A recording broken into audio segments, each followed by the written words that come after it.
كل زملكاوي تعمل لايك، مفيش حجه النهارده، كل زملكاوي يدخل اللايف يعمل لايك.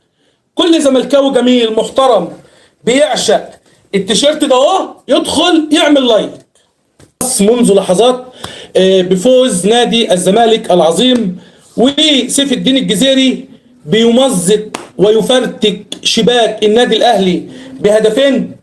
مباراة مجنونة، يمكن المباراة في بدايتها كان في جس نبض ما بين الفرقتين، وإن كان نوعا ما كان لعيبة الأهلي كانت مستحوذة على نص الملعب لفترة من الفترات، يمكن لحد بتاع 20 دقيقة، وبعد كده الليلة اتقلبت ونادي الزمالك بدأ يفرض سيطرته على الأهلي، وبدأنا نشوف الحلويات ونشوف البسكوتات والطعميات والبسبوسات والقشطات وكل حاجة.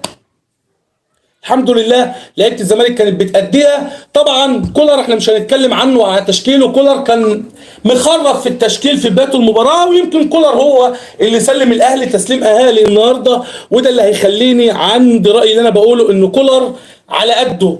كولر والله العظيم على قده، ولعيبه الاهلي هي اللي كانت شايلاه.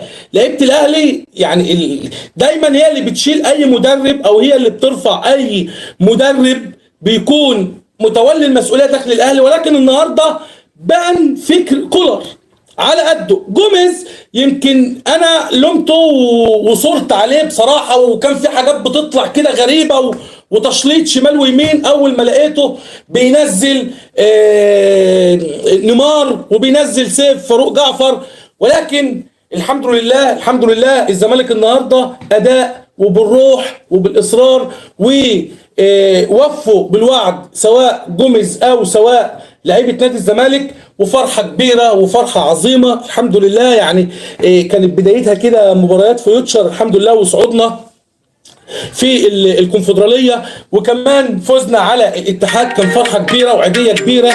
فالحمد لله يعني لعيبه الزمالك بتأدي بشكل كويس وبتطمنا وبتريحنا، ولكن زيزو الظاهر ان احنا لازم يا جماعه اي مباراه قبل ما نقابل النادي الاهلي نأمن على احمد السيد زيزو، نأمن على رجله بجد. اهلاويه جمال يعني محترمين امبارح كانوا بيتحدوني في اللايف، وقلت لهم لو الزمالك خسر انا مش هطلع لايف، قالوا هنحفل عليك لو طلعت لايف. انا طلعت لايف النهارده، ولكن انا خسرت الرهان. انا منزل على المنتدى عندي قلت الزمالك توقعاتكم للمباراه، قلت 3-1 للزمالك، ولكن خلني التعبير ونادي الزمالك يعني 2-1، رغم ان الزمالك كان قادر ان يجيب كمان هدفين، وكنت يفك كمان توقعاتي. يعني الكره اللي راح بها نيمار دي هدف، والله هدف. الكره اترفس متيابه معاه 3 لعيبه على 2 من دفاع النادي الاهلي، والله العظيم هدف، والله العظيم هدف. اقسم بالله محمد عبد المنعم ماليه فيها، اقسم بالله عبد المنعم مالوه فيها. والمصحف الاهلي من بعد ياسر ابراهيم او من غير ياسر ابراهيم متعري. اما ابو علي مش عارف، مش عايز اتكلم، مش هتكلم على لعيبه النادي الاهلي، لكن هتكلم على لعيبه النهارده.